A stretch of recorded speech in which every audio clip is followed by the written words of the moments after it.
Good evening and welcome to Shh, It's a Secret, not on the 6 o'clock news. Here in Tempe, Arizona, tonight is Saturday evening, November 17th, 2007, and I'm Dr. Chet Snow, your host for the weekend. It's really more than a privilege, it's an honor to have our keynote speaker this Saturday evening with us.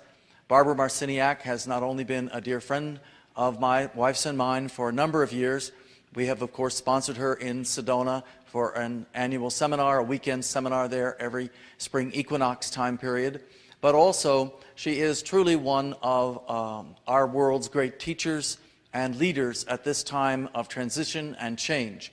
Barbara began channeling the non-physical collective beings that call themselves the Pleiadians back in 1988, and she has been working with them ever since. They are fun-loving, they have wit, they have wisdom, they have much to tell us about these challenging times, and especially her latest book called Path of Empowerment is all about their recipe for how we can take back the power that is our birthright and that is truly part of being human. And so here tonight, Barbara is going to tell us some of her own work, and then she's going to bring the Pleiadians out to answer your questions about these times, the challenges, and the path of empowerment. Barbara Marciniak. Thank you, Chet.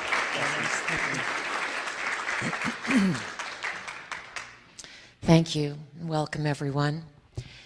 Let's intend we all learn a lot this evening. That's always a good way to start. And we had wonderful energy, music, and I asked John and Tiffany to play some music and open it up because to balance our brain waves, to get us out of logical thinking and analyzing and figuring everything out. And, you know, we've learned a lot this weekend so far, and we're only halfway through. And one of the things I hope you noticed is how everything segues into everything else. And how each person that's presented, I've listened to everyone or parts of everyone, how each of us has come from our own perspective. And, you know, you all come here and, you know, take time out of your life, your energy, your money to listen to a few of us who may be pioneers, maybe on the cutting edge. And what I want to emphasize is that my own journey when I started, I guess when I was born, when I was really young, that's when I started. When I was really young, I always knew that something was missing. And I'm sure some of the things I'm going to share with you tonight from my own perspective of how I ended up here on this stage, they're similar. We all have very similar experiences, and basically what it comes down to is how we interpret them and what meaning we assign to what's happening and how willing we are to think for ourselves rather than to be afraid to say, well, you know, I don't see it that way. And that's one of our biggest challenges in life for everyone. And we have to overcome a certain amount of fear in order to say, gee, I see that differently than you do. And then not only to say it, but then to live your life according to what's going on inside. So from the time I was very young, I couldn't figure out how I got here. I was born in upstate New York, small town. I was a village girl, like my mother, like her mother, Polish ancestry. And it boggled me, even though I couldn't articulate it, that I lived in such ordinary circumstances. And that I was Catholic and Polish, and my father worked, and my mother was a housewife, and my older brother had Down syndrome, so that marked us right away as a different family. And so I grew up with that, and knowing that some big things were missing. And I was a good student in school if I felt like it. So I learned, you know, to not perform because someone wanted me to, but if I felt like it. And, you know, as the years went on, I felt like it less and less because, as you all know, you know, as we grow and start to conform to this whole mind control conditioning of education, what happens is we have to fit in these little slots in order to get accredited or acknowledged or approved. And so that's another way that we stop being true to ourselves and we start conforming Today, because we're living in such an extraordinarily mediated world, and media can be addicting. Anything can be addicting. Addiction is just a pattern. It's just a rut that we fall into, and it becomes familiar. And if it's a rut that involves trancing out or sort of dissociating from being present and conscious, then it's easy to take those kind of routes. And when you're on a spiritual path, pardon me, those tests are going to come up all the time. That's life. That's life. So I knew I was different, and I didn't know how different, because I could fit. I could play the game. I was always popular. I was always in on everything. You know, I could lead. I had good ideas. I always was an instigator. That was my father's nickname for me. And yet I fit nowhere. I fit nowhere, because even before I understood psychic energy, I could look ahead and plot and plan and see, well, this is going to go to a dead end, and this is going to go to a dead end, and this is going to go to a dead end. A dead end to me at that time meaning that I wasn't here to get married, have kids, settle down and have a job, and maybe have 2 weeks vacation a year, which was, you know, where the lemmings were headed, pretty much. It's a way of controlling society. It's a way of controlling behavior, to get people to conform and do certain things and keep up certain ideas. Those ideas don't have to be real. They don't have to be real at all. So I learned how to play the game. And then in the infamous 60s, I was right there in upstate New York doing my own version of the 60s. And probably my first feeling of, okay, this is an okay place and I think I'll stay here. And there's something more to learn. I was in college, and I was working my way through college, and so I was waitressing, and a friend at that time, it might have been 68, Summer of Love, and a friend of mine said, "Oh, here I have this substance. Do you want to take it?" And I said, "What is it?" And she said it was mescaline or something like this. I was clueless. I had no idea what I was getting into. And I said, "Well, what's it going to do?" And she said, "Well, you'll see cartoons and stuff come out of the wall and things like that." So, and I trusted this girl. She grew up in the same village I did, but she was just wilder than I was. You know, I was the wild thinker, but she was the wild doer. I was always a little more conservative because I had strict parents. And strict parents can be very effective. You know, sometimes we grow up and we have anger for our strict parents because they made boundaries. But you know, if we don't have boundaries and we're not taught certain things and we don't have caution, then we don't understand what we're getting into. So my parents lurked behind me in some way. But I still broke the rules. So I took this substance, mescaline, and it was, for me, the first time I was really comfortable in my skin. And the answer that I got was, how did I get here? What am I doing here? What's missing? And what really came through on that beautiful summer evening, it was probably June or July, upstate New York, Lake George, New York, and the Adirondacks, was that everything is alive. Everything is alive. That's what I knew, just like that. I saw it, I felt it, and I laughed the whole evening. I couldn't stop laughing because it was so joyous to me, because everything before that was empty. You know, years of, you're meaningless, you're singed, you're flawed, all this programming that was just my experience. Think about everybody else's experience of family beliefs, traditions, societies conforming. So that was the 60s. And at the time, I didn't know anything about astrology. I was, 20 years old or something like that. And I didn't start studying astrology actually till 20 years later, just after I started channeling. It was one of the few suggestions that the Pleiadians gave me early on to, study astrology and work with a crystal. They said, hold a crystal. I have one in this bag, or a big Herkimer diamond, when I channel them. And I've always been sort of a person who makes her own decisions, and I don't like to feel that anyone's holding me hostage or leveraging me in any way. So when I first started channeling the Pleiadians, I wasn't ready to jump onto everything that they said at all. Not at all. But I did. I got a nice crystal from Herkimer. I grew up 13 miles from Herkimer, New York, which is a bed of crystals, double terminated. They're called diamonds. And of course, it's old Indian territory, Iroquois, and that. And because I've learned that we do The land does teach us, the land where we're born, and that there's a significance to where we're born and why we choose that area, because we're walking again in our old shoes. You know, we do go back, and there's things that we know from other times that are in the ground, and sometimes we don't access those things consciously or really know what we're doing, but each of us is always walking a timeline. We're always sort of fulfilling some inner desire to be more of who we are, because we're born with a purpose, and we give ourselves that purpose. That's very obvious.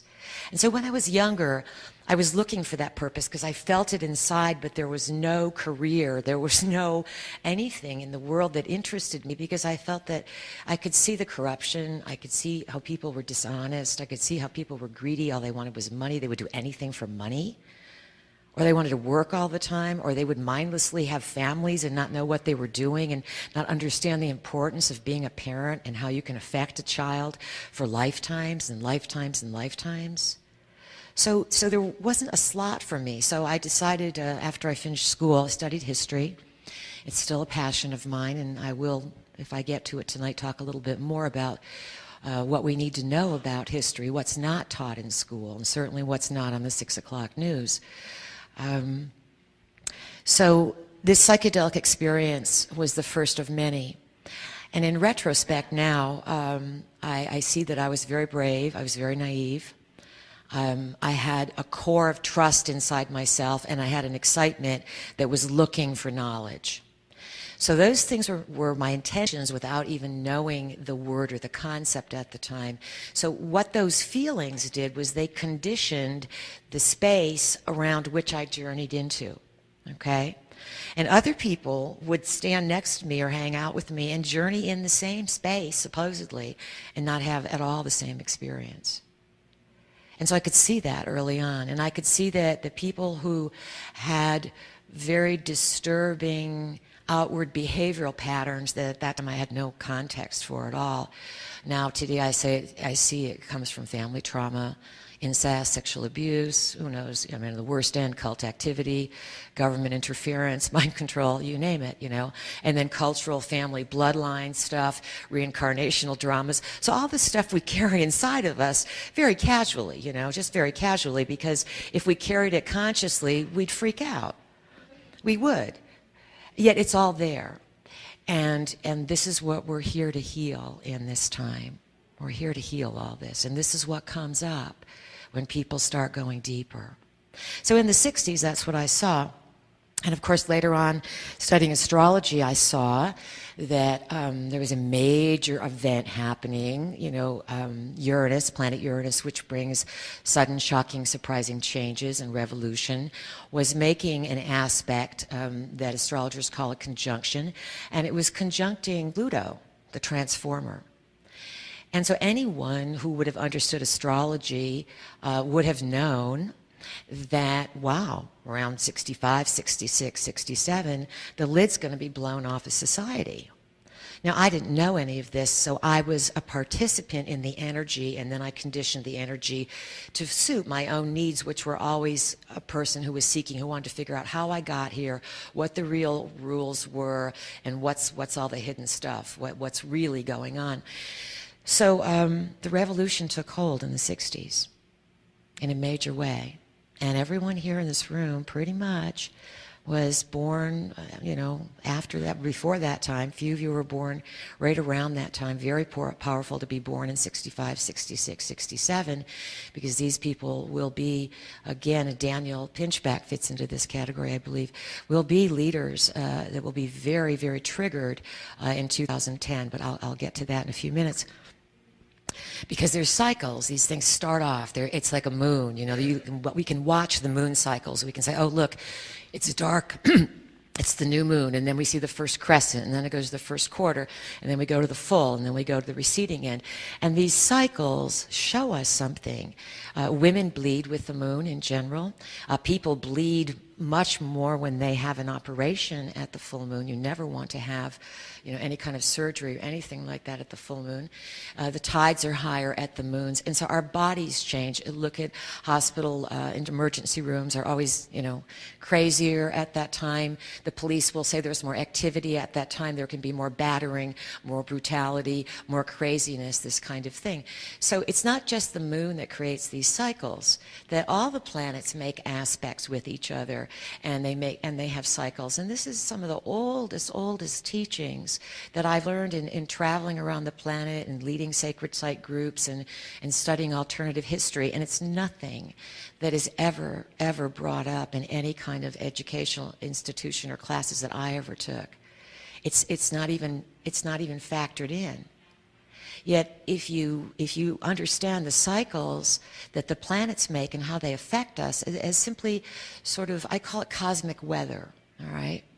It's like when a cosmic event is happening, it makes weather, it makes psychic energy, and it brings out something. So in the 60s, many of us were responding from what was happening inside, yet many years later, in studying and learning, I saw, that another version of what was happening is that intelligence organizations were plotting and planning events where they could condition that revolution that was happening, that transformative revolution, where literally almost overnight we broke away from our parents' values, okay? That's how we experienced it. And yet now in retrospect, I see it was a lot of it was part of behavioral modification, deep cover projects that were designed to steer us at that time in certain directions. I think someone brought up today that how during the 50s, and of course always through shamanic aspects, that substances from the living library, or even chemical combinations such as LSD or mescaline, were used in a therapeutic aspect where people got in touch, like I did totally spontaneously, unexpectedly, and saw that we were connected to something that was vibrant, that interacted with us. And yet, when we left that state of consciousness and our brain waves went back to the familiar pattern, identity, costume of who we think we are, we could remember something great, but our perceptions weren't there anymore. And that was, for me, a major frustration. It was like this accordion effect, And what's happened over the years is that what I used to see and feel is so much more raw. It's so much more available now in regular everyday life. Everything is more activated. And for many reasons, from stellar effects, galactic effects, from people pioneering new ways of thinking on their own, all by themselves, figuring it out all by themselves, having the will and the desire to step out of the box, to validate personal experiences, to go through our own personal stargates, to step through time. So, my experiences along that line really made a major difference for me. For the time when I started channeling the Pleiadians. So 10 years after that, in the late 70s, I was living in Southern California, going through a bit of a crisis. I was 29 years old, and now I know in retrospect that in astrology, everyone goes through a big grow-up, difficult, major, life-slamming, get off my lap kind of situation. And so we do go through crisis. It's another cycle. It's the Saturn cycle. Saturn returns to the place it was when we were born, for everybody, around 29 years old. So it says, grow up, take this energy of maturation, and it's difficult. And so I was going through one of those. And so it precipitated me into a state of depression, which was totally unfamiliar to my personality. And I remember feeling so down and so helpless and so listless and so what's the point, And I think sometimes we go through these things just to really relate to being human, to understand, as the Pleiadians would say, the whole 2-mile-long piano of emotions that really make us what we are and that attract all these beings from all the different dimensions to come here because we have something that others don't have in that capacity. And those emotions have endless possibility for destruction or total enlightenment. So I responded to that energy, and I started seeking. And at that time, I came across the Seth material, which was channeled by Jane Roberts. And I also started studying Hatha Yoga, both of which really, at that age, 28 and 29, we all start building a foundation. Some people build a house. Some people start a business. Some people, build a family, get married, have their first baby. But there's always something for everyone that they start building on at that age, and it starts to determine what you're going to do for the next other cycles of life.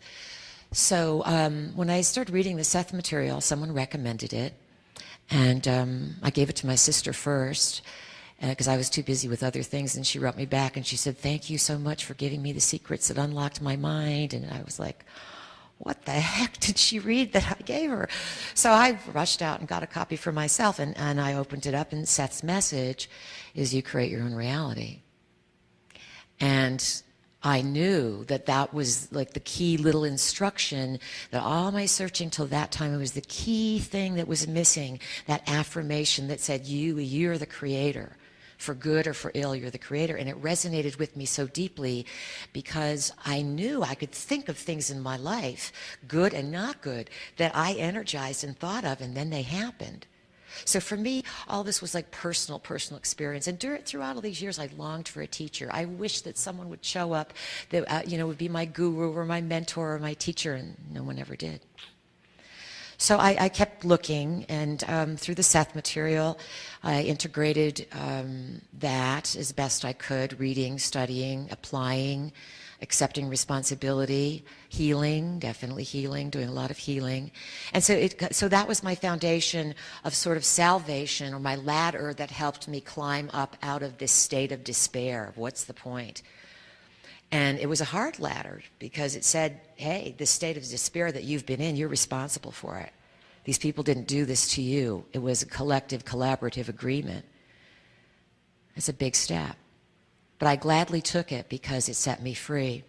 And so that started the ball rolling with lots of stuff. I had my first regression during those years. I didn't know what I was getting into. Someone said, they're doing regressions over there. It was I think at Asilomar, up on the Monterey Peninsula. I was at a conference, and someone was doing regressions, and a nice guy was sitting outside, and he was just taking people and wasn't charging any money. He just wanted to turn them on. And so I sat down, and he put his hands on my back, and it was my first time, and he took me back, in my mind, and I didn't know what I was really doing. But don't forget, I'd already been a mind traveler, so my mind and my imagination had been exercised tremendously. And so I saw myself, living, maybe in the 1200s in France or England, one of those two. I wasn't sure even then. Simple. And my husband was gone. He had joined the Crusades. So we looked at the frustration of the life. And then this wonderful, wonderful man who I have no idea who he is. But he took me, and probably everyone else, he said, okay, now go to the point of your death. And then he had me dying. He said, what's happening? I said, I'm really sick, and I'm dying, and there's nobody here with me, and there's nobody here to help me. And it's so wonderful, the psyche and what the mind does.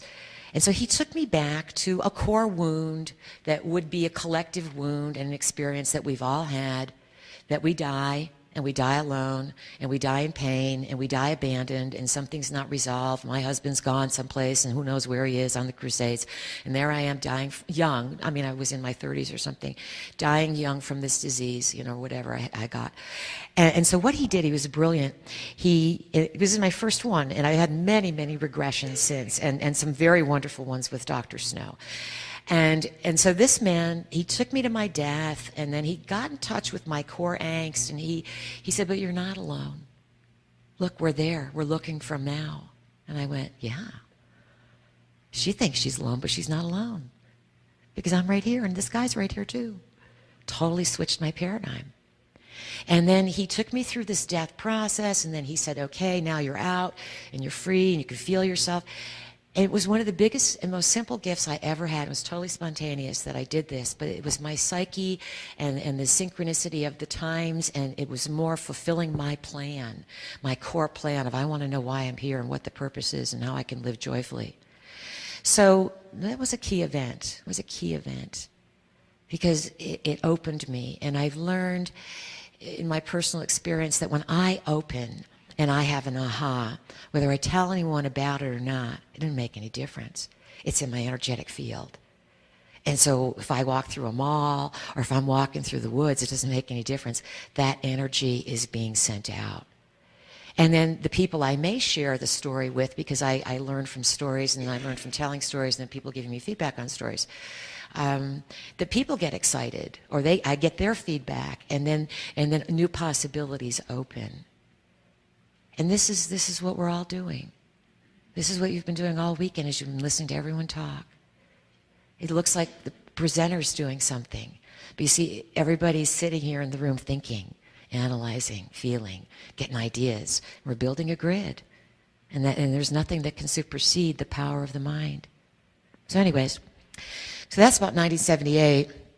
And then I went on a search, but it was more grounded. I had yoga. I really believe that if you want to know how to manage the energy of these times, you work with your spine. Work with your spine. Keep your spine straight. Stretch it. Find some way to, get it adjusted. And chiropractic's fabulous, but you don't want to depend on someone else all the time to have to put you in shape. The body is totally flexible. Your body will come back from almost anything. It's just remarkable because it's not just your body. It's the will that says, hey, I want to be able to do this. I picture myself as being flexible and smooth, and energy just runs through me. And so as you make an agreement with your body that's what you want, and you use your imagination to make that picture, what happens is your spine gets activated. You learn how to use the cranial sacral fluid. The chakras, are working. They don't have the old stuff in them. They have new energy coming in, and it's easier to navigate the crazy energy of these days. So that's number one. Take care of your spine. It's good to rock in the morning, get down, loosen up your spine, stretch your spine, but definitely work with your spine, okay? That's really important. So yoga helped me ground. It helped me understand, connect my whole body. It also helped me stay healthy because I used to sprain wrists and ankles and sometimes like that, and I never did after that. I just got really strong and just really, really, really, really flexible. And I still have that flexibility. I'm not a fanatic at all in any way, but I could easily, roll around the stage and do somersaults for you. It's just because I'll never lose it, because I'll always have it and I'll always do it, and that's my agreement with my body. But I find that too many people don't make agreements with their body. They think the doctor or science defines what the body is. It's not the case at all. That's the miscued paradigm. That's where we've all really lost track. Anyways, so 1988 rolls around, and here it is. I'm in another crisis. Not as big as 1978, because Saturn makes us depressed. And again, 28, 29, it's kind of a heavy time. But 39, 40, whole different energy. It's called Uranus opposition. And what happens for all of us is that the planet Uranus moves halfway around the zodiac, and it goes to be exactly opposite where it is when we're born. And that tends to, in astrological terms, some people call it fires the kundalini. And it means that, it sort of awakens energy that's stored at the base of the spine, and then that energy can come up and it can make you crazy. It can make divorces, like, many people split up, people go through a major crisis between 39, 40, and 41. And basically what we're doing is we're taking whatever we did at 28, 29, we're applying it. We have to learn that lesson and say, can I build on this, or is this more destructive? And you see, if we understand that we're all in these cycles, and they're cycles of initiation and maturation. Yes, the cycle has to do with jobs and family and love life and all that, but that's just the outpicturing of it. It's all about energy, and it's all about what we do with that energy. and what we envision for ourselves about what we think we can be. So I was restless, and that's very typical of Uranus opposite Uranus, 39 years old, very restless. You know, selling real estate at the time. I'd moved to North Carolina. You know, I settled into that because I didn't know still what to be. And it did me well because I learned a lot of things. I learned a lot of stuff. Anyways, I was restless, and so I manifested following some desires. And I went to Egypt and Greece on a journey with many other people, and a trance channel was leading it. And I just knew I always had to go there. It was in my blood. It was in my plan. And at the end of that trip, that's when I started channeling the Pleiadians. It was the very end of the trip. I had visited Delphi, which is an oracular site, a few hours outside of Athens. And when I got to Delphi, I was just stunned. You know, I'd studied history. I knew a little bit, traveled around the world, been to Greece already before this, and I'd never heard of this. And it was remarkable because as I walked into Delphi, I recognized it. And I couldn't go any further. I just sat there with the whole complex behind me. If any of you know it, it's just this fabulous, fabulous ruins of stone. And I sat in the early entry part and just looking out in this beautiful amphitheater because I said, wow, I know this. I've been here many times before. And I started, you know, I started crying, you know, I had the tears. And the tears often, what happens is that when we break through, I didn't know all this then. I mean, this is all, I'm giving the experiences and then the retrospect. The retrospect is that when we cross something and we encounter something that's very profound, and our conscious mind, or what yesterday I talked about, the garden of the mind, and how the Pleiadians have renamed the mind through vegetables because they're easier to remember in some way. So when I talked about the conscious mind, the P's named it the pea because the conscious mind is very little like a pea.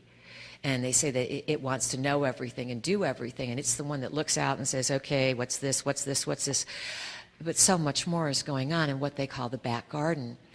And so my conscious mind knew that I recognized this, but my body was having real cellular memory, so much so that I was shaking a little bit, and I didn't want to move, and I was just entranced with looking at this environment and having tears come down my eyes because even though I couldn't remember any of the details, I knew that I was home. I had crossed a home. And I had felt that previously in a trip to Europe many years before in a few places that I went to, but not of this stature. And it was more so even than I had encountered in Egypt, even though I had big encounters there. So the next day, I raced, so the rest of the tour took us through the Delphi. We had a thing there, and we saw it and everything, and I really knew nothing about it. I had no idea of the oracles of Delphi, that they were the Pythia, that Apollo, you know, the guys from, you know, the Apollo guys, back then the Apollo guys, the God kings, the Christ kings at that time, the patriarchy took it over and convoluted what was happening. And so it took me a long time to figure all these things out because it wasn't a priority, because the next day I started channeling. And it was real simple the way it started. I was saying goodbye to the people I've been traveling with. There were about 40 of us, and we were in a hotel. It's called the El Presidente Hotel in Athens, Greece. And just to back up a bit, when I had visited Greece after college, I took myself on a tour to Europe because my parents didn't think it was important at all. They didn't even think it was important for a girl to go to school, okay? It was, you know, this was mid-60s, okay? And I'm from the East Coast, and people are like, you know, you don't have to do that. But I did. And I always knew that you had to go tour Europe after you had your education. That was the classical thing to do. That's obviously another lifetime memory, because it didn't fit with my stature and what I was doing at the time. But I did go to Europe then, and I went to Greece in '71, and I felt like, wow, I'm really home. So now I'm back there in '88. I'm at Delphi. And the day after I went to Delphi, I started channeling the Pleiadians. I'm saying goodbye to the people in the hotel bar, and people are saying, you know, we'll see you again. And some are going off in different batches, and I found myself alone. I mean, not really alone, but alone. Like no one said, you know, come here with me or do this. I have found myself with vacant, like, time. Like, what am I going to do with this evening here that's ahead of me? And then suddenly I get this message in my head, and it says, go to your room and practice channeling. And so I'm not one to follow instructions. Not like that. I mean, just because somebody says it doesn't mean I'm going to do it. That's the kind of person I am. So some reason I did, though, because there was nothing else going on. And my roommate said, I'm going dancing. And I thought, they're not going to ask me to go dancing too? They didn't. So I was left alone. So I had nothing else to do. And this voice said again, go to your room, practice channeling. Not that I knew what to do. I didn't know how to practice channeling. I had no idea. I read Jane Roberts. I'd seen people channel, but I had no idea what it was. I really didn't. So I went to my room and I practiced channeling. I locked the door. I closed the curtains. I was terrified that somebody might hear me talking to myself and know that my roommate was out, and that they would know, okay, that what's Barbara doing? She's by herself in the room. And I said to myself, I sat at the end of the bed. It was a twin bed. I sat on the floor, and I had my back to the bed, and I said, I intend to become a clear channel now. And then within a minute or two, I start whispering. I start talking. My mind's racing. What's going on? Part of me's going, what's going on? What's going on? But another part of me's talking. And so I had to teach myself to listen while I'm questioning what's coming through my lips. And there's nobody here to validate anything for me. And I'm still worried now that what if somebody walks by in the hall? All these thoughts are racing through my head. And then, the message comes in. It's so comforting. It's so soothing. It started explaining what the trip was about and what we were really doing and what was happening. And it kind of filled in the blanks for a lot of the information we didn't get on the trip, but I was feeling. And then about halfway through, the voice said, we're the Pleiadians. And I probably went, inside, but they just kept going because they had me in the space, and that's how it started. And then they finished, and then within, I probably did it for maybe half an hour, 45 minutes, I'm guessing. And then within a little while later, half an hour later, my roommate comes back from dancing, so who knows how it could have been in a big time distortion, I'm not even sure. And then I made the mistake, I think, of telling her, and then the cat was out of the bag, and from then on, I was a Pleiadian trance channel. So the next day I came down to breakfast, and everybody knows I'm a Pleiadian trance channel. And I was like, no, I don't know if that really happened. I mean, it happened, but I don't think I can, I don't know. I was really equivocating because I didn't understand it. And so people encouraged me. And I came home. My sister said, I said, Karen, you won't believe what happened. She goes, you started channeling. I was like, how do you know? My sister and I are like twins with different bodies, and, we're not twins, but we're sisters, but we're very, very entrained and really read each other. So for us to understand psychic energy, it's been natural for us because we've always been very entrained and very empathetic and knowing, on some levels what was going on. So that's how it began. And it's not at all what I thought it was going to be. Like most of things in life, we project. We think, oh, this is what this is, or this is what this is. And it's not. It was hard. People encouraged me, and I looked always in the outside world for an affirmation, a sign. I was savvy enough to understand the workings of metaphysics and the dynamics of body and some of those things. But my first 2 years, maybe first year and a half, was very difficult because the energy of the Pleiadians were coming in my body, and my Kundalini was rising. And so there was a meeting in my physical form, and so I would get like these backaches. And what was happening is the energy would get locked in my lower back because I was running all this energy through myself, even though I'd had many, already over 10 years of yoga. So I started doing massage and chiropractic, and all these things were synchronistically led, they were sort of put in front of me. And what happened is my body started getting stronger and more in tune, and I was able to handle the energy because I used to say in the early years, it's like steering, a wild herd of Mustangs to have the P's come in and do this energy. And I'm sharing this with you because it's really important, because the energy that the Pleiadians represent, I think, is simply symptomatic of what we're going to see from this transformation that we're in, that we all have to be able to incorporate this kind of energy in our physical form. And so it's not just about learning about these things, whether it's ETs or stargates or the mysteries and all the clues that are out there. We project on them what we think they are, and we think, oh, it might be an outside event, but that event's happening in all of us all the time. And if we pull in too much energy and we don't deal with the issues, unresolved issues that are frozen in time, then we get blocked energy. When we get blocked energy, we get big problems, we get sick. My experience has shown me that all illness stems from emotional blocked energy. So we can pull out all the little microscopes and stuff we want and look for the itziest bitsiest particles of germs and all this stuff and spend all this time looking for cures and looking for all this stuff, and it has nothing to do with any of that. Why does it work for some people? Why does the placebo effect work? It's all about beliefs. Everything we do is about the agreement that we have to experience reality in a certain way. And sometimes people, they punish themselves and they say, oh, well, you know, if I'm a creator and I created this, then I must be doing something really bad. You know, it's kind of dualistic thinking. You know, I think of illness and my body or anything that happens in life as an ally. And that the world we live in is this mystical. And we keep looking for the mysticism because we think some religion or some ETs landing are going to explain it to us. But it's so obvious that it's with us. It's there in every single moment. And yet it's hard work to be present with it, especially in these times of acceleration. I think for those of you who were at my institute on Friday, sort of, you know, was before the conference from 2 to 5, and I gave a little model, and I'd like to reiterate that model again because it's been really important, and it's just a metaphor, as many of the things the Pleiadians have you know, used to teach through me.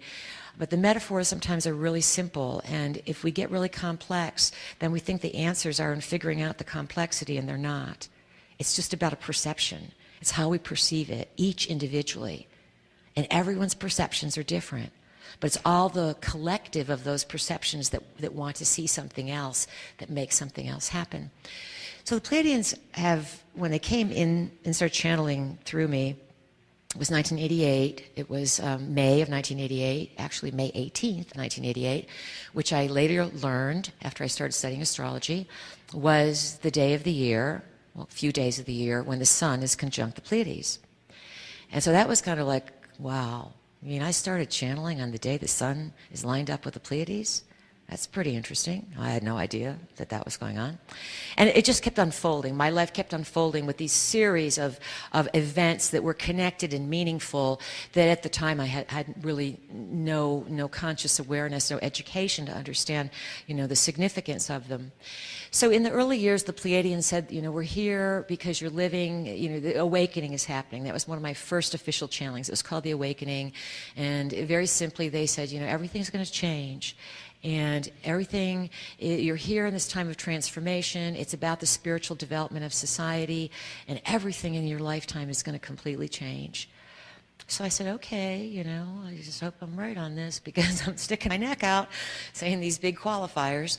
So, but I learned early on, I said to myself, okay, Barbara, if you create your own reality, you created this. And if you created this, you have to, you know, settle into it. You're either a creator or you're not a creator.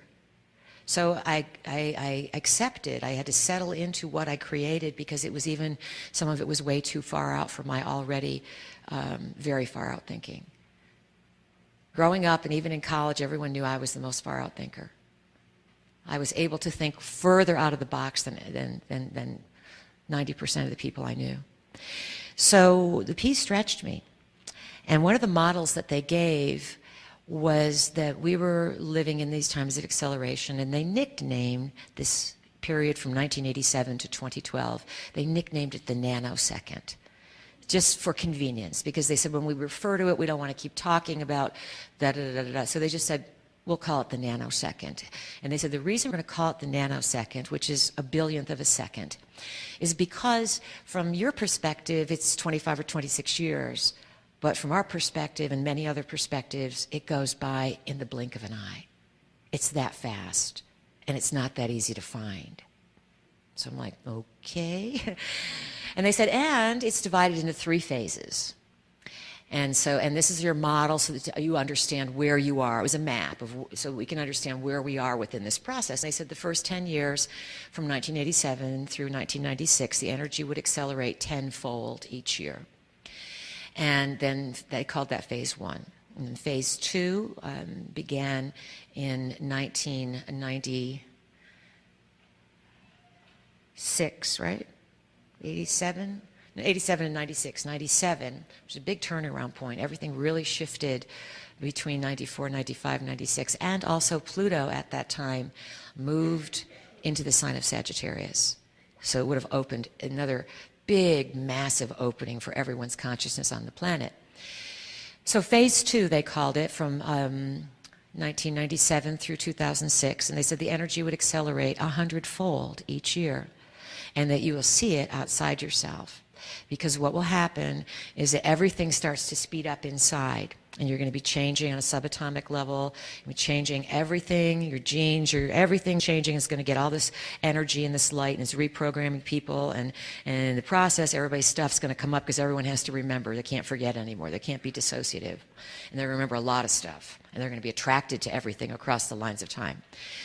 So that was phase 2. And they said that to look at the technology, that the technology that we build outside of ourselves would be a direct reflection, that what we would do as creatures is that in order to understand the energy that was affecting us, we would build things outside of ourselves to show ourselves what was really happening inside. So think back, if you can, to 1987, what kind of technology you had back then, what buttons were even available to push. And then think of phase 2, 97. You know, what started happening then? Internet got really big. Most people didn't even have a fax machine in 87. Internet started getting big in 97. And that 97, phase 2, would end in 2006 with another sort of punctuation mark, big punctuation mark astrologically. And at the end of 2006, what happened just a few nights before New Year's Eve was the planet Pluto aligned with the galactic center for the first time in 250 years. And it made 2 more alignments this year. And in looking at history and using astrology to look at history, and this is Western astrology, you can use almost any system you want. When you start looking for patterns and significances, there's many ways that you can find them. So that's a given. There's no one system that's more appropriate than another. Astrology works for me. I was guided to study it, and so I use it because it helps us to understand. So with a 250-year cycle, it's real simple. We jump back to the 1750s, and we can see what happened. Industrial revolution, the revolution all over the world, and was pointed out today that without that revolution, we wouldn't be in the revolution we're in now. So basically, December 28th of 06 was a very hot night, wherever you were. July 17th of this year, second pass to the galactic center. My mother got very ill 2 nights before, and we put her in the hospital, which is totally against my principles. But I knew when to surrender. And she got diagnosed with having bone cancer, and she also was in dementia. So, and they gave her a couple of months to live. And then 2 days later, the galactic center, Pluto was to the galactic center for the second time. And I went to see my mother in the hospital thinking she was going to be all flat out and really bad like she was 2 days before. And lo and behold, there she is, sitting up in bed, laughing. She's got my friends there, and kids, and they're all laughing, and I'm knowing this is the Galactic Center day, you know, and knowing that the Galactic Center represents something that's big that's missing from our planet, and that's the grace of the goddess. And that's what's missing in our society, that we're afraid to honor it. We're afraid to honor because the goddess brings life. And until we honor life for ourselves, then how can we expect all these ETs to come here and honor it too? We've got the life they want, but we don't even take care of it. Anyways, so I'm looking at my mother, and I'm just like overjoyed thinking, wow, this is really a blessing, you know. And I had done work with Chet and Calista and a group of people. We had gone to France and Malta earlier in the year around the solstice, summer solstice. And Malta, of course, Very powerful place, and their goddess culture goes back a long, long ways, as many of them do. And one of the things the Pleiadians said, when the goddess appears, she really is showing you about the value of life. And that's her message, to value life. And whether she's the skinny goddess, the slim goddess they call her, the Marian Christian goddess would be the slim goddess, or Isis would be the slim goddess, or the Egyptian goddesses would be the slim goddess. And then you look at the very ample, substantial goddess that you see from the longest of oldest times. And they've represented, like, don't mess with me here. I've got the fertility, I've got the energy, and I'm grounding it into the earth. So I had all these wonderful teachings and sort of mystical experiences with the goddess. And there's my mother, on her deathbed, laughing. And my friends are there entertaining her, and the kids are making her laugh. And my mother looks at my girlfriend, who looks a little bit like me, and she says, "Oh, look." She said, "There's my mother. My mother's looking out from her." Well, my girlfriend doesn't look anything like my mother's mother. And I said, "Mom, Karen has green eyes, and your mom had these bright blue eyes." And she said, "Oh, she's there." And for me, I knew that whatever my mother was able to consciously articulate, and she understands my work, she didn't study it, but she knows she's fully aware, my family is, of what I do, and they have never made me wrong for looking at reality in this way. They find it fascinating, and they've learned a lot from it. So I knew it was a transcendental experience for her and for me, to let me know that the goddess was going to be with her, and her mother was, on the journey of her death. And so that was the next month, the journey of her death. So at the second pass from Pluto to the galactic center, that was when I was given warning that, my galactic mother, my mother, would be leaving. And she died a month later, August 14th. I had the presence somehow, I don't know how, I do and I don't, of walking her over before she died. It was a very powerful experience. I walked her over out of frustration because I had been attempting to help her die for a long time, and okay, how can we get you out here? I said, all you have to do is just leave your body. That's it. I said, you just unplug. All you have to do is leave your body. You're going to be fine. There's no problem. You're not going to go to any funky place. Got it all set up, You're going to go. Just going to go. And she was frustrated because she couldn't get out. And so because she couldn't get out, I kept having to spend a lot of time with her and watching how horrifically difficult it has become for people to die. And they're showing us something. They're teaching us something. These are the not teachers. My mother didn't want to die this way. We intended that she could die in her sleep, easily. We had a relative that did that. She sat down and had lunch and then died in her sleep after lunch. And I always said, Mom, Albina did it.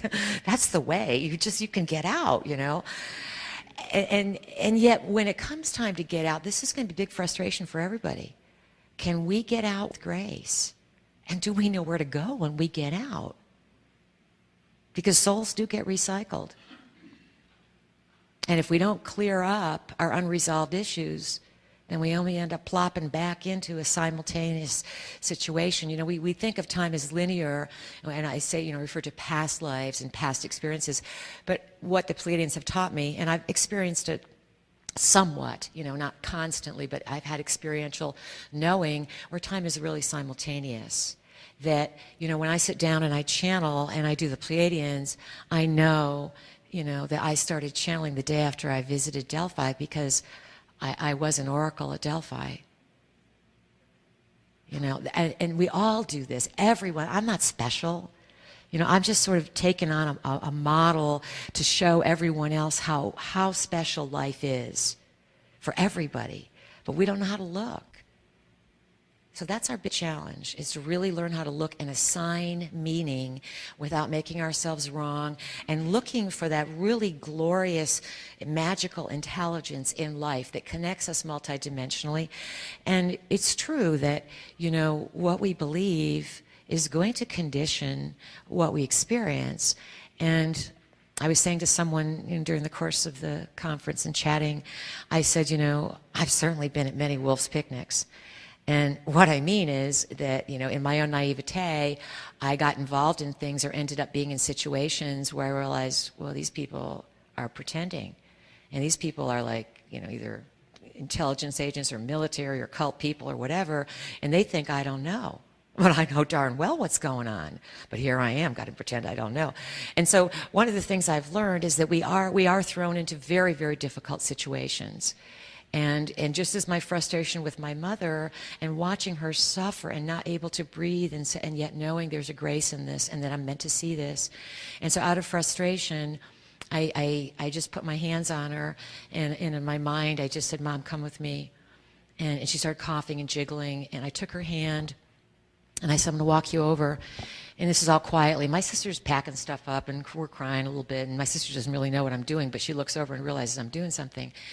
And my mother is fidgeting in the bed when I'm saying this, and I take her down. I take her down a path, and it's this really nice, beautiful stone winding path. And I get to the river, and I say, okay, you're going to go over the river because this is the simplest symbolism I can get you to get to the other side. I want to get you to your family, and then from there they'll take you to the rest. And so, and these are all old symbols, okay? They're very old symbols, and we operate by symbols and pictures. So I get her down to the river, and it's a raft, and she didn't want to get on the raft. And in physical reality, she's coughing and she's jiggling. So I'm thinking, okay, I got to change it. Okay. So I brought her father there, and my father, and my uncle who used to drive a boat and everything, and she totally settles in. And I make it a really beautiful boat, sort of the kind the Vikings went over in, you know, when they put their dead in the boats and set them off to sea. Oh, she got on the boat. I got on with her. They took us over. They didn't say a word. They all looked like I remembered them when they died. They looked old and, you know, regular. Not sick, but just old. And then I got her over to the other side, and lo and behold, there's her mother, my little Polish babci, grandma. She's standing there, and she's got her arms wide open. She's so happy to see my mother, and my mother's so happy to see her. And there's her two deceased sisters on either side, and they're all happy to see her. And then my grandmother says to her, I've got a surprise for you. And I'm still able to see through all this, you know, and I'm just hanging out, you know, and my mother's not dead yet, remember, you know, we're just doing this energy exercise. And the reason I did the energy exercise, because one of the things that came to my mind when I was really frustrated and I didn't know how to help her die, was the Pleiadians had said to us at one time, they said, you know, some of our work is really helping you to learn how to get out of here, how to die with grace. So I didn't know what else to do. So I did an energy exercise with her. So my grandmother says, come, we got a surprise for you. So we go up a little hill. And for me, it looks like a little hill, and there's a couple chairs there, and there's sort of primitive not crowns, but thrones, okay? Big backs and stuff, but very simple. And there's a being standing there, and he's radiating all this energy. And they bring my mother up to this being, and it's my brother who has Down syndrome, who died a long time ago. And I was shocked to the core, because he's a regular man emanating like this fantastic energy. And he comes and hugs my mother, and he says a code word to her, what he used to call her when he was young. He used to call her Mother Hubbard. And he says, Mother Hubbard. And I watch them melt into each other. And then, this is the first time I was told this story publicly, but it's important. Then he turns and he says, I want you to meet my wife. My brother was 15 when he died. And there's this beautiful dark-haired woman, and she comes up to my mother, and she kneels down, and she kisses my mother's hands. And then she gets up, and this is a sister of my mother that never came into body. And I get this whole thing about how my brother hardly ever comes into the body, but this wife of his, it's like I'm in the land of fairy. It's like I'm in a land of something that is so beautiful that I'm even privileged now to say that I went there, because I've gone back and it's all closed down. They won't let you in anymore. So what I really saw was absolutely phenomenal. And then I went back, you know, and then here I am looking at my poor mom, and she's still struggling breathing. And it was just one of those real transcendental moments where, you know, what's the reality? Which reality is real? Where she is here, hardly able to breathe, where people don't care, where they treat her like a sack of potatoes, and then we're in a really good facility, and people just come in and say anything they want to say, and I'm realizing, wow, these people are totally clueless to what's going on. It's just a job. This is primitive. This is just people collecting their hourly wage. And they don't realize all these people are in here having massive psychic experiences as they're ready to leave the planet. It's something we have to take care of. It's going to be one of our big duties in the future, to figure out, what to do about all this, and to honor the process and learn from it, and not and let our elders know they don't have to die in pain anymore. They don't have to teach us that anymore. Because when we get the lesson that we've forgotten so much, then we have to go through those hard ones. So my mother gave me a very, very big gift, as Chet said, and me gifting her by showing her the way. But who knows what came first, is the chicken or the egg? It was a collaboration of goddess energy. And we had our third pass with the Galactic Center, our final one, just a few weeks ago, October 26th, 27th, 28th. And that would open a window, a massive window of energy that everyone else has been talking about this weekend. And how's it going to come down? I don't know. How do you want it to come down? That's what it comes down to. How do you picture it? We have to learn to exercise our imagination. The only way that we are going to exercise our imagination is to pull away from technology.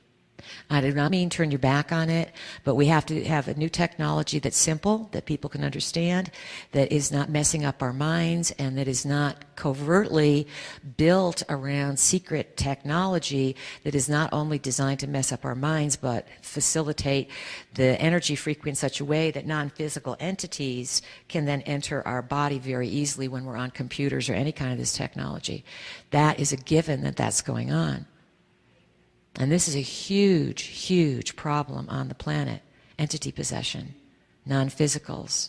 This is the name of the game. Until we factor in the invisible energies that we cannot see, then we will never make progress with this planet.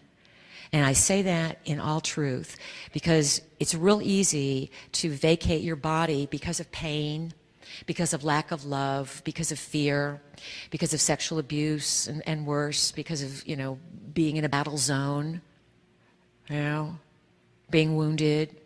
There's people that have done regressive work, and they have, discovered that, some of the people's ills that they were working with, when they regressed them, they found out that they had dozens of non-physicals attached to them. And one case stands out in particular, and this is very apropos for what's going on today and for our bloodline, is that a guy was a medic, and William Baldwin is the person who did this work, and he wrote a book called Healing Lost Souls. And in the work, he refers to a medic that he had worked with, and the poor guy had all kinds of ills and pains and stuff, and he didn't know what was wrong with him. Medical science couldn't find anything. So he went to hypnotherapy. And as Dr. Baldwin regressed him, I don't know if he was a doctor, but he was a hypnotherapist and a dentist, I believe. And as he was regressed, what happened is they found out that the man was carrying all his dead comrades. He was a medic, and he went to help them as they were dying, and as they would die in his arms, the regression therapist would say, "Well, why are you on this guy?" And they'd say, "Well, we didn't know where to go. We were scared and we didn't know where to go, and it was comforting. So we went up in his arms and we went into him." He also found in his research that nurses tended to have more possessions than any other profession. So all of our caring and compassion is one thing, but if it leads to us facilitating entity possession or people, hitchhikers that are jumping on our fields, that we have no idea they're there because we are still glued to, really fixated on being entertained rather than being informed. And until we break the trance of technology, and if we don't break it, the Pleiadians say that it will be broken for us, and it's be really easy to break. One of the things that P's have said over the years, the sun is your best friend. And, in the 60s, when they started having everyone lather their self with, what do you call that stuff? Sunscreen and the SPFs or whatever they are, that's when the rate of skin cancer began to rise. And the more fear they put around the sun, well then of course the more people then project their fear, and then they just manifest the stuff in one way or another. In actuality, I've always laid in the sun. I don't use anything. And the sun, it gives you health, it gives you vitality, but more than that, it gives you information. The Pleiadians said the sun is a governor ruler, but all suns and orbs are communication devices. So basically, energy is transmitted to our world, not only from the stars and the planets, but through the sun. So you can see in some very subversive way, not only did intelligence organizations want to co-opt the 60s by saying, well, we'll take your spiritual revolution here and we'll make a container for it so that we're going to control it. It's the same thing with the sun. Well, wow, we know because, we're global elite or Illuminati or whatever term you want to use. We understand through time the power of the worship of the sun, and not necessarily the worship, but the reverence and the understanding of the sun. We've changed it into thinking it's sun worship. It's understanding that the sun is communicating, that you get information on the gamma rays and the other light frequencies, and that it changes planetary consciousness. And it's the sun that's heating up. It's the sun that's transmitting energy. And the global warming people know this on the highest levels. It's just another Ponzi scheme to manipulate people's behavior. Yes, we're having massive, massive changes on the planet, but I'm sorry, it's not the eco-fascism that's being sold to everyone. That's another big lie. We are in the midst of massive transformation. And we're living on something that's alive. And we're alive. And the earth feels us all the time. Years ago, the Pleiadians said, why don't you give the earth a pat every day? Hi, earth. Whether you do it by hand or do it by eye. But, the earth knows who you are, what we're doing. We're dealing with this. And so this is the next phase, because I'll jump back now. In their model for, phase 1, phase 2, phase 3, they said the energy would accelerate 100,000-fold. So it goes 10-fold, 100-fold, and now this year, 100,000-fold. The galactic center alignments with Pluto, as small as Pluto is, as far away as the galactic center is, there is some relationship. You can see it throughout history as you track back about 250 years. Pluto was exact to the galactic center, I believe, in 1761, 1762. There was no acceleration of energy during those years. So it took a while for the American Revolution, French Revolution, all the things to take hold. And even though those were homegrown, spontaneous revolutions, they were still organized by secret societies. And secret societies basically are sort of pyramid organizations that the people at the bottom, know the least, and the people at the top never give up what they know. And what do they know? They know the truth of the planet. They know what's here, who we cohabitat with, how we operate, the power of the sun. They know energy lines. They know everything, because in retrospect, all the wars have been started using astrology in modern times, in old times.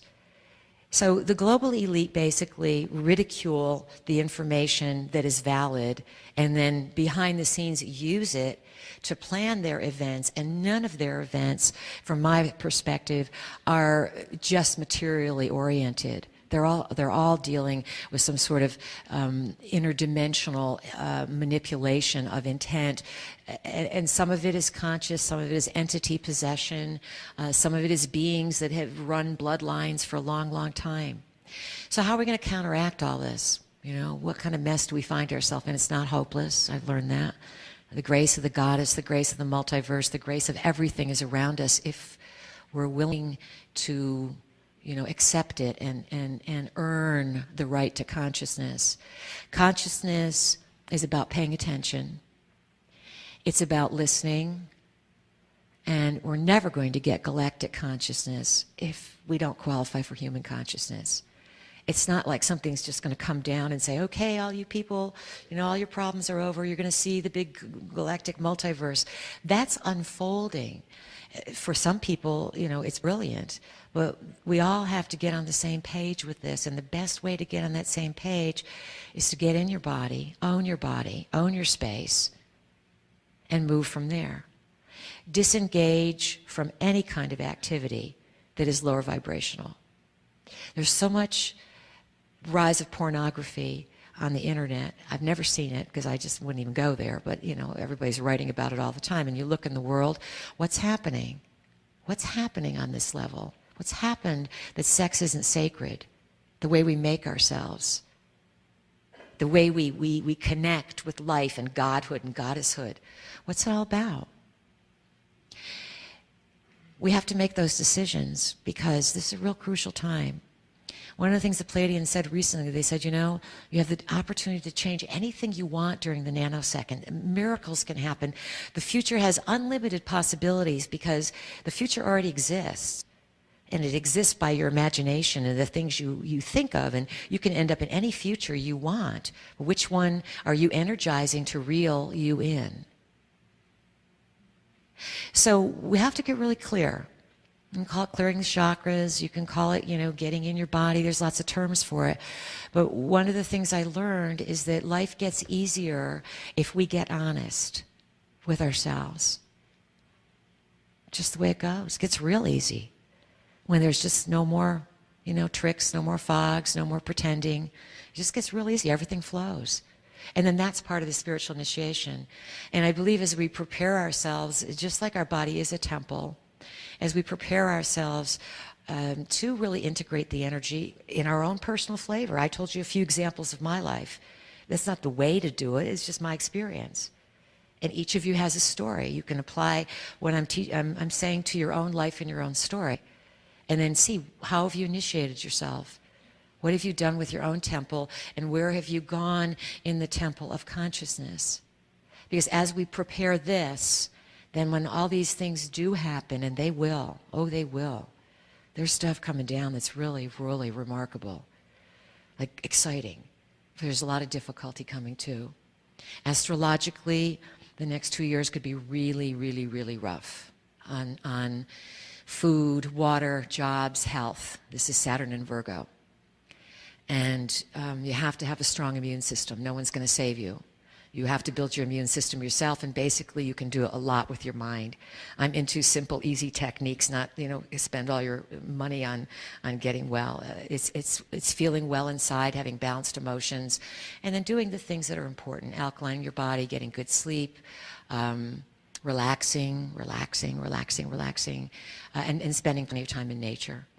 The more time you spend in nature, either working in the garden, digging holes, planting trees, walking, hiking, swimming, you know, without any electronics, no entertainment, you'll find that your brain waves will entrain much easier, and you'll be clear. And that's a way to health, and nature's going to help us get there. We're also in a time of tremendous innovation and massive reality shock. I think that some of the things that were said between yesterday and today are all indicating this from different points of research and points of view. It means that society will be destabilized. Another clue, Pluto is moving into Capricorn till 2026, I think. At first it'll be very difficult because the global elite, or those in power, will attempt to control every aspect of our life, every aspect. And we will be saying a few months from now, by the spring equinox, where'd all this stuff come from? It's like, how did they write the Patriarch overnight? Well, they didn't. 9/11 was a setup. Just like everything in history's been a setup. It's nothing new. That's history. And how does this stuff happen? How do we get fleeced over and over again? How do good people get taken advantage of over and over again? I'll tell you, it's real simple. Because we're afraid to know.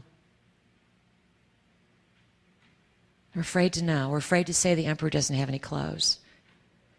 We're afraid to psychically reach out. Why? Because guess what? There's probably not a person in here who doesn't have somewhere in their bloodline memory, okay, ancestral memory, or reincarnational experience, where they haven't seen someone or been experienced themselves where we were penalized, tortured, killed in horrible ways for saying, but this isn't how it is.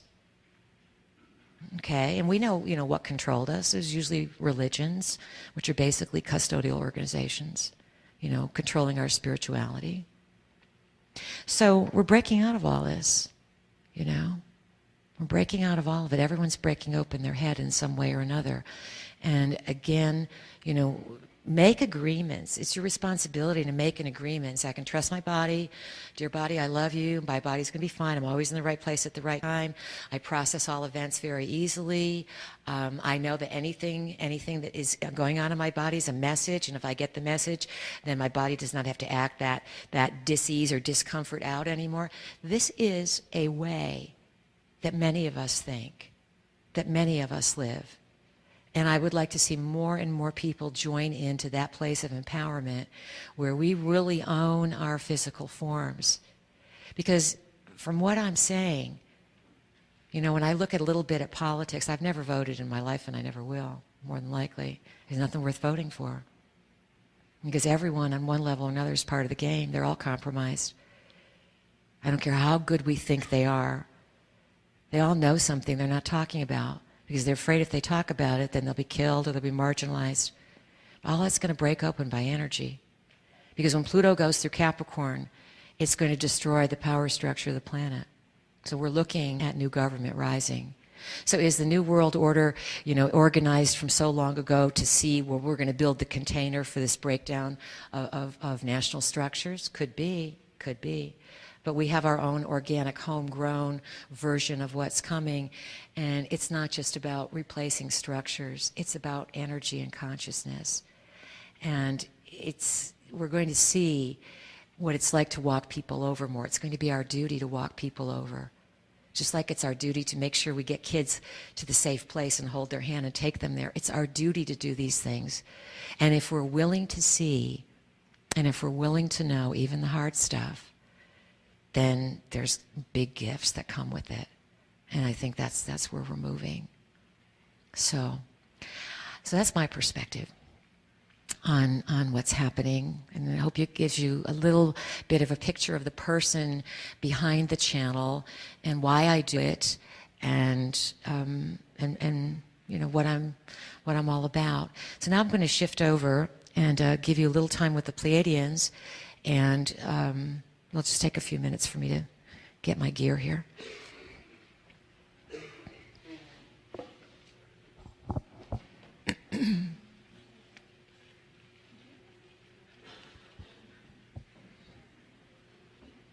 Chat, is Chat still here? Would you let the Pleiadians know when they have... Good evening. We are here, and once again, it is our great pleasure to be in your reality.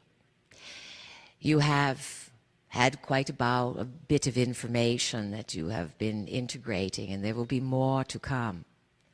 We remind you that you are ahead of the pack, so to speak,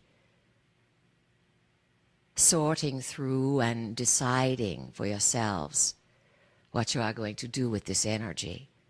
It is a very awesome task. The illustrious nanosecond is a very powerful point in time. And you have created an opportunity that is not to be missed. And souls all over the multiverse are attracted to what is going on here. Yesterday, in our institute, we mentioned that one of the reasons that Earth is such a powerful place is because it is a living library. That library was built by many, many intelligent life forms. They gathered what you call genetic material. And they designed life forms that could be occupied by spiritual forces, life forms that could replicate themselves, life forms that would produce energy, life forms that had all sorts of information that could be stored and encoded within the genetic material. We mentioned the other day that decoding the genome has been of utmost priority to some of the scientifics on your planet. Without understanding the conscious agreements that make up a DNA molecule, so to speak, no one will ever be able to figure it out. The life forms and genetics have nothing to do really with hard science. They are a dance of energy. And the genome has been long decoded and yet not understood. Things that are announced to the world are never the truth.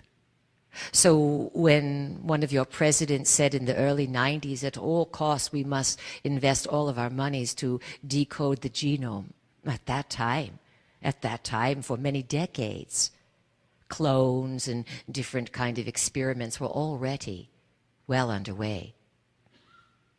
So it is difficult for you to live in these times where you know certain things from inside, as our vehicle was explaining.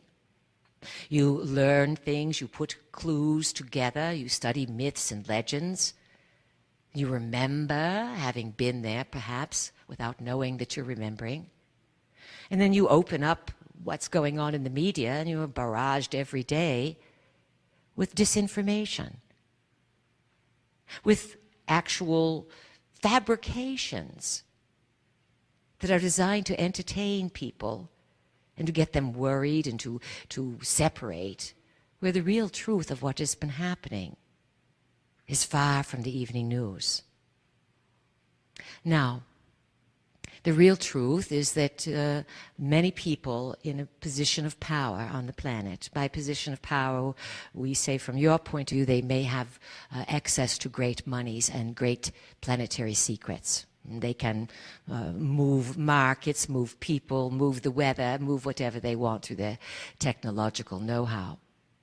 Many of these people are very well aware of what is going on. And so they are attempting to keep a lid on something that is not possible to cap. And in their desperation, they would gladly see many people gone over to their death rather than to see a liberation of souls, a liberation of perception, a liberation of seeing what is really going on, what you are really a part of. It's something we want you to really, really remember and carry it with you at all times.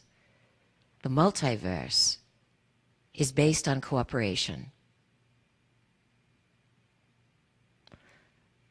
Look at any life form on the planet and the beauty of it and the design and the cooperation of one life form, whether you're looking at a virus, a bacteria, a leaf, a life, a human, an animal. The artistry of the design is impeccable, let alone the magnificent interrelated structure of nature supports itself. You are in a brilliant system. And there are some who want to invade this system of nature, of genetics, of life. Not that they necessarily want to take your DNA to build new lives for themselves. Some do. There are visitors that are coming to your planet that are versions of humanity. They are versions of future yous, so to speak, who took the path of supreme technology. And in order to navigate the new science, which has to do with manifestation and consciousness, in their attempts to get it, they created beings out of humans who had no emotionality. And with that lack of emotionality, that roller coasterness, they attempted to then tap consciousness into such a way that it could create ships and forms and things. It all became a very, very nasty failed experiment. It is some of these beings who in their future timeline ride their ships through little wormholes and portholes and through the learning of coordinate points. And they come back in time, just as we come back in time. And many of you have come back in time as well, because you live equally in the future as you do in the past and the present. So you are dealing with a massive conundrum, a Gordian knot, so to speak, of everyone coming here for what they want, each thinking they have the key, the answer. But there are those who designed life, great, great beings, and they are tolerant. They are not what you call supreme being God at all. There are many beings of different stature throughout existence. And it is important to remember that just because one reaches great stature does not mean that one can fail, or that one is impossible to fall and fail. You have your great myths relegating these ideas. You always have the choice of acting with responsibility and acting for the best of all. Or you have the choice of being selfish and creating harm with your creativity. So, understanding that there is a larger pattern of cooperation will allow you to trust. If you make an agreement to trust yourself and trust your body, you will have a much better experience here on the planet. It does not mean to trust everyone you meet or hear or all the information that you encounter. We are asking you to, as a spirit in a body, to, in this moment right now, say to yourself, all right, I'm going to trust you, my body, because you are my vehicle here and you are all I have. And I'm going to do my very best to work with you from now on. This simple agreement can totally change each of your lives. That's the power of the mind. And where you are going, it's those with consciousness who are going to make the biggest difference. Because you see, you are in a field that is alive. And that field feels everything that you think and feel and say and do. And in order to balance the world, each person must balance themselves. And those of you who are able to play with consciousness and to understand its magnificence, you will be the builders of the future. You will learn that you are the weather, that you make the weather, in spite of all these weather control operations. Weather is a manifestation of the mood of the masses. You will be called upon in phase 3 to really get out and demonstrate what you can do. To walk the shamanic path, the ones who walk between worlds. You're not to give up the material world, but you will see a major crumbling of the material world, especially in the next 2 years.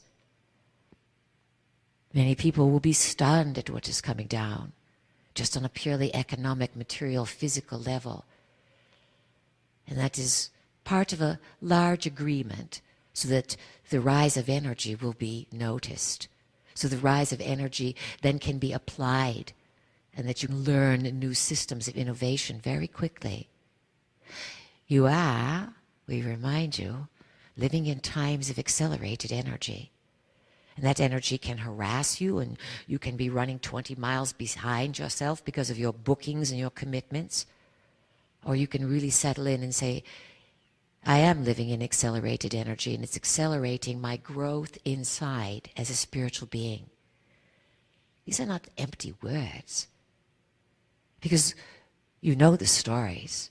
You've heard often enough that if people can transform themselves into an animal or rearrange their molecules and walk through something. These are not just magical practices. These are states of consciousness where will and imagination are applied, not for parlor tricks or for Houdini type of things, but to move through dimensions, to weave and to heal. One of the most primary purposes of the nanosecond is not only to unveil Earth's secrets, to take the people that occupy Earth to a higher level, to eradicate fear as unnecessary emotion, most of the time, You don't want to completely annihilate fear. It's a good warning system. But everyone's got their finger on the panic button all the time, and you don't know it. What you're really here to do, all of you, every single person on the planet, is engaged in a healing along the lines of time. You will learn that everything is connected. If you are studying the Templars today and you are fascinated by them, guess what? You were probably one of them. You were one of them. Everything that fascinates each and every one of you, that draws you, whether it is knitting or pie baking or ditch digging or studying antiquities, you're always walking along familiar patterns, drawing yourself back, playing something out in one reality that is simultaneously being played in another. What the consciousness of these times is asking you to do is not simply go to the stars or to open to beings that come from the stars, or to go through the galactic center and to other worlds.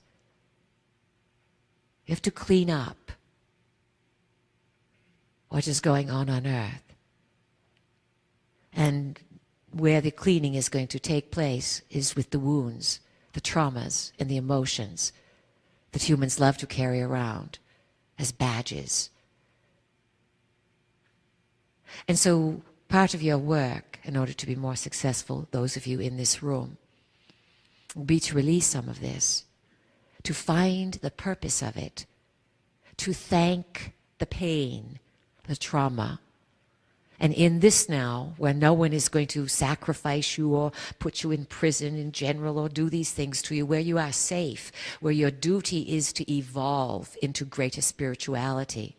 That spirituality is able to look across time and say, there I was wounded. And from that wound now, I can heal. And in this now, I have a similar wound. If I heal it now and send it back to that time, that self is wounded, is healed as well. This is how the healing along the lines of time works. This is one of your greatest duties. If you put your conscious attention on it, it will unfold with even greater grace. But everyone is being led to these types of experiences now. So, let's see what you have to say. We have a little bit of time, we understand, and we'd like to hear your questions. It will assist us in informing you of what you need to know that's not on the evening news. Would anyone have something they would like us to discuss? And everybody has a question. Can you raise your hand now? Yes, so raise your hand and someone will bring you the microphone. We will not call out names tonight. Please stand up so the mic can get received. And please ask questions that everyone can benefit from. That would be beneficial. With all the new technologies that are going on with sound... You are, please, your name? Tiffany, I'm sorry, Tiffany Tatum. Yes. Mm-hmm.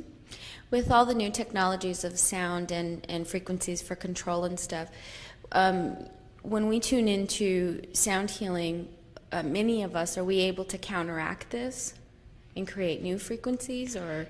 Sometimes we will tell you that the most powerful frequencies that you yourselves make will be those that have no electronics involved. So you are the singer, yes? Yes. When you use your voice has more powerful than let's say, any kind of electronic addition. People have used sound, whether they are individual instruments, acoustical instruments, the sound of the voice has the most power because it is natural. Do you understand? We know that electronics make your lives.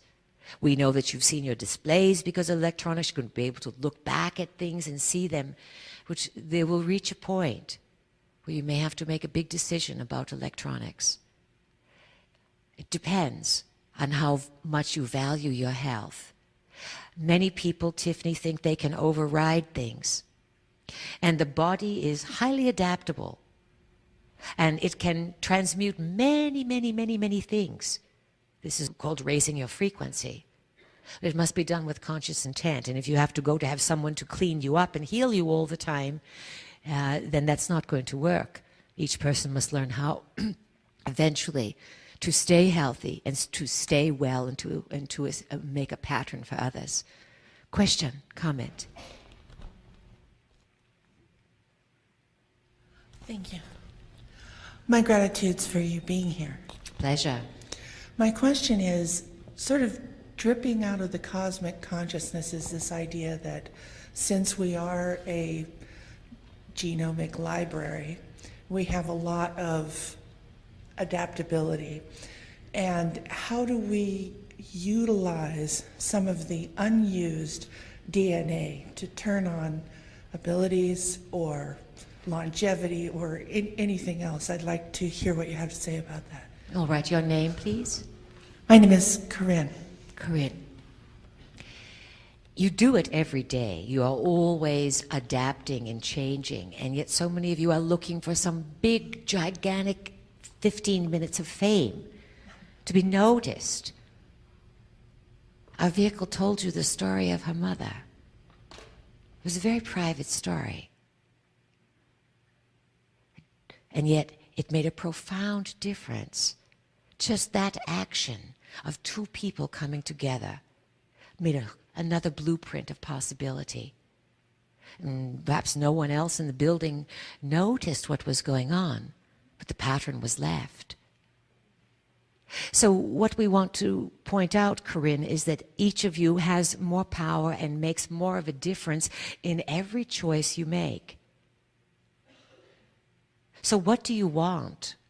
If you want to extend your life and live a long time, we would say you best factor in how you're going to support yourselves. Some of you have lofty ideas, but are they grounded in reality? And we would say, do something that makes a difference and that brings joy to you, that brings you satisfaction. Because if you use your body properly, it is a feeling device. It reads energies. And it can be more and more finely tuned. And the more you exercise it towards activities of spiritual development, psychic enhancement, you're going to get the ball rolling. And it just simply opens more pathways in this capacity. So again, each of you has the responsibility of taking on something in life that is meaningful, that is exciting to you. Questions? Hi, I'm Jane. Yes, Jane, and welcome. Thank you for being here. My question, Barbara had said that you all said that the sun is our best friend, and happening around the world now is aerial spraying, and they're blocking the sun. What do we do about that? What can we do? Yes, the chemtrails, many people feel or have been led to believe, are designed to infiltrate your atmosphere with all sorts of microbes and different things of this nature. Others have speculated that they're laying grids in the sky that HAARP and other mechanisms can use to transmit energies. Very true that the sunlight is being blocked out, and even though those who fly the planes have no idea what they are doing, orders from high up know that the sun is transmitting tremendous amount of information. And so large metropolitan areas or any areas that have activity go on will find that they are being covered over. So you are not victims, you are creators. And certainly it has been, cloud busting has been practiced on the planet for a long time. And people use their intention to clear the clouds. And so you're going to have to find a way to turn lemons into lemonade. Never ever think that you are being led into a doomsday scenario with no way out. That is limited thinking. We will affirm to all of you that you have not come here to be alive during the nanosecond, in your prime, ready to go and do and move, only to end up with the whole thing going, let's say, into destruction. Impossible. Although the New World Order, people in charge would love you to think that is what's going on. So we would say to make a greater contact with the sun. When you are in the sun, look up to the sun. Consciously talk to the sun or put your consciousness on it and say, what's coming from up there? Just as people who start to learn about plants and wild crafting and things of this nature, they learn that after a while you work with the plant gives you information. Sometimes people hear voices, they hear pictures, they dream of these things. But once you reach out with your consciousness, forms of consciousness reach back. So that would be a wonderful gift for all of you to give yourself, is to reach out to the sun. Questions? Thank you for the opportunity to ask questions. Much has been written in recent years by many authors about the reptilian influence on the planet, the Draconians and Anunnaki and the Lizzies, Naga and so forth, and that claiming that they have controlled all of the aspects of our lives, government, industrial complex, the religions and so forth. My question is this true, and what effect, if this is the case, will the changes in consciousness that perhaps are coming in 2012 will make, and what can we do to have a countervalence on any malevolent energies that are affecting our lives on this planet? Excellent question. Your name, please? Pardon me? Lynn. All right. The return of Quetzalcoatl, as has been mentioned this weekend, and of course it's a story on the planet, will involve one of the things that you will be encountering quite directly as a planet are some of the behind-the-scenes players, which would include those of reptilian consciousness. Now, it is most important to realize and remember that just because you categorize a life form as reptilian does not mean that all the reptiles are going to have the same attitude, the same beliefs, the same purpose, etc. You would not say that at all of humans, and you would not like, let's say, one person on your planet to be sent into space as a representation of what your species is, all right? So give yourself room to realize what we said earlier, that existence is based on cooperation. Certainly malevolent forms exist within this cooperation. And you encounter malevolent forms for a number of reasons. If you are in deep fear, or if you have old karmic ties or old frozen in time unresolved issues, and they are fear-based, you will encounter something benevolent. There's no doubt about it.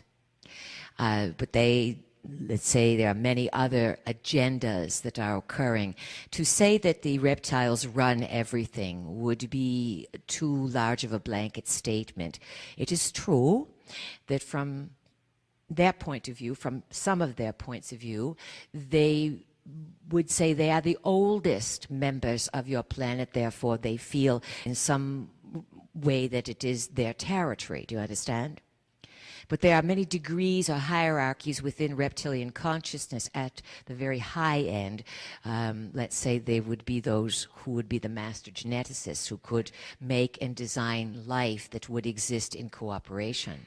Life that then could be infused by spirits, so spirits could have an experience in various dimensions, your dimension included, but also within the life forms that they build. Not only would there be an experience for the spirit, but within the life form would be deep secrets of the multiverse, hidden in code, around, behind, underneath the genetic material. And it is this that the big battle is over. Now, many of these reptiles cherish the life that they have built, so they work with you, not against you. There are others that would work against you, just as you would have human counterparts that are working against everything that many of you value. So your choices, your moral core, are going to determine the kinds of consciousness that you will meet. In the next few years, many things will be uncovered. And many people will be shocked to an extraordinary level, because everything that you have learned about history and geography and archaeology and all these sciences about Earth, none of them will be valid any longer. So how you meet these life forms and what you consider they are will determine how you interpret the future. We want you to understand that it is possible to meet a version of yourself that will appear as another life form, or that may come through one of these wormholes in time. Because time is indeed being restructured, and let's say that the mass agreement of time that basically Greenwich Mean and your agreements about where you are and when noon is and all these things, that's going to collapse. That was a convenient sort of way of operating the world, but it is not defining what is going on. And when time starts to distort to a greater degree and collapse, you will be meeting, some of you, some very, very interesting beings. If you feel frightened, remember that sometimes you meet a dark force, just to know the reality of it. Affirm always your own safety, and use your breath to travel with. Whether you want to travel to the stars or whether you want to travel to a calm place inside, your breath modulates your frequency in your physical body. Your breath can determine the vibration that you put out, which will determine sometimes whether you are even visible. Many of you can learn to walk around and cloak yourself in such a way that you are seen but never noticed. That is part of playing with energy. So don't get too riled up about the reptiles. There are other bigger things to come. You have the giants to incorporate, and massive they are indeed. And it appears to us that they are going to show up. And you have truly the consideration of what is beneath your feet. You are looking to the skies all the time. But what's going on underground? And why is there a great race now to the poles? And who is melting the ice at the poles? Is it the sun? Is it the cosmic energy? Or is it some sort of global agenda hidden around global warming, so that certain beings can get in position for what is going to be revealed when ice is melted?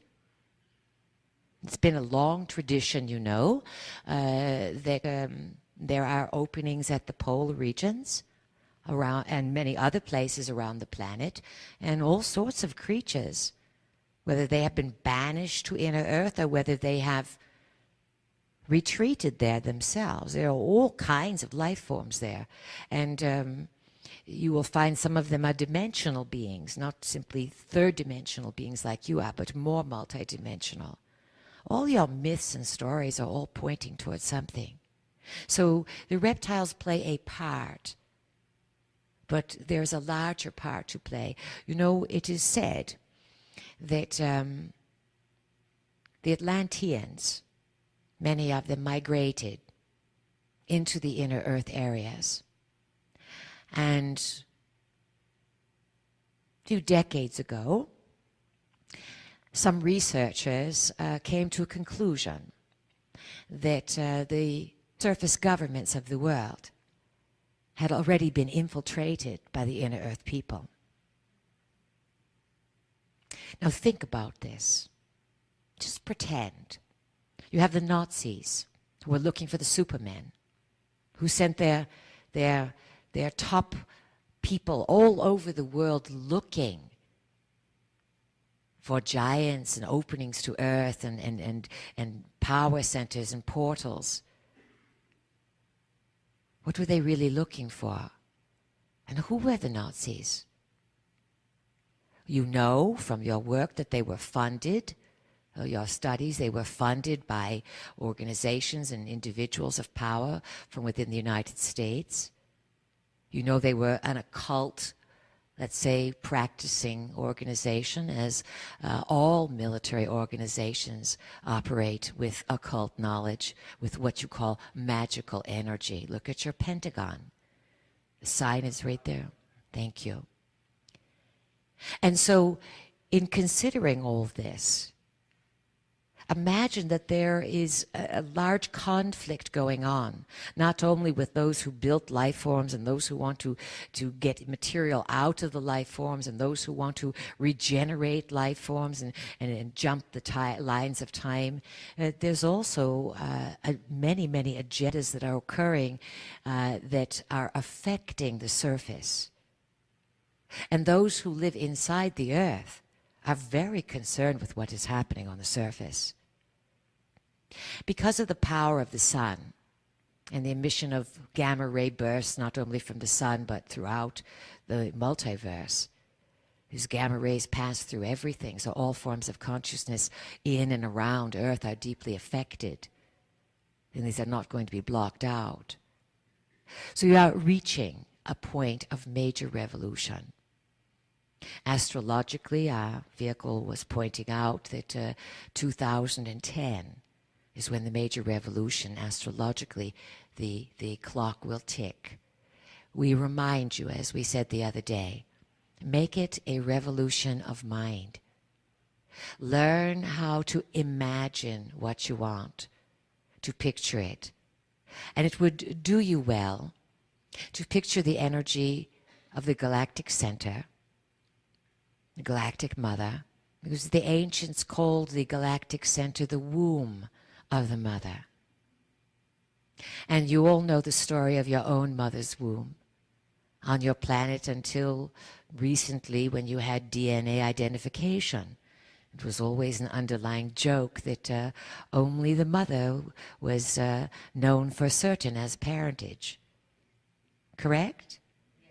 And so symbolically, this says that the mother and her womb represents a truth. And so your alignments and your approach to these galactic center transmissions are all about new truths. And so if you live in truth and embody your own truth, when the new truths come about the world you really live in, the grace of multidimensional existence and how cooperative things can be, and how various life forms can march together into a golden era of understanding that's far beyond treaties and agreements and is this politician going to talk to this leader? That's all nincompooperi. It's all steering you from the larger picture that each of you will play. So picture that energy coming from the galactic center. And picture it coming through the Pleiades, if you want to, but certainly through your sun, and swirling around the moon, and then coming in through your body, through the top of your head, and grounding into the earth. And picture it going through every core of the earth and coming back up as a conveyor belt, up through your body, through your chakras, through the top of your head, round the moon, round the sun, past the Pleiades, and up to the galactic center. It will help you. It will help Earth. Because your pictures, your imagination is the most powerful resource that you have. And no one can predetermine the future. We can say, this weather's coming, revolution, difficulty, enlightenment. But do you choose to be in those probabilities? All possibilities exist. And mysteries will be more and more shocking. And you will lose heart at time. Because you will find that you have believed in something that is no longer credible or believable. But don't forget the mystery of the mind, the mystery of spirit, and most of all, that you came here for a purpose. Look around. You're finding each other. And if you can give that gift to humanity, that humanity can look around their villages and their neighbors, and they can find one another through higher frequencies of mind and find purpose. This is the gift of the nanosecond, the lustrous nanosecond, the healing along the lines of time. Our best advice is play it cool. Have fun. Enjoy yourselves. Give something to society. You have a duty to live with grace, to bring dignity to the human form, and to agree to know, to be informed, and to accept your psychic abilities as your inherent gift, as a legacy that has been long forgotten that you are here to reclaim. These are good times. These are the best of times. And we will say to you in all truth, the best is yet to come. Remember that. It has been our great pleasure and honor. And proceed, dear friends, on your path to the stars. Good evening.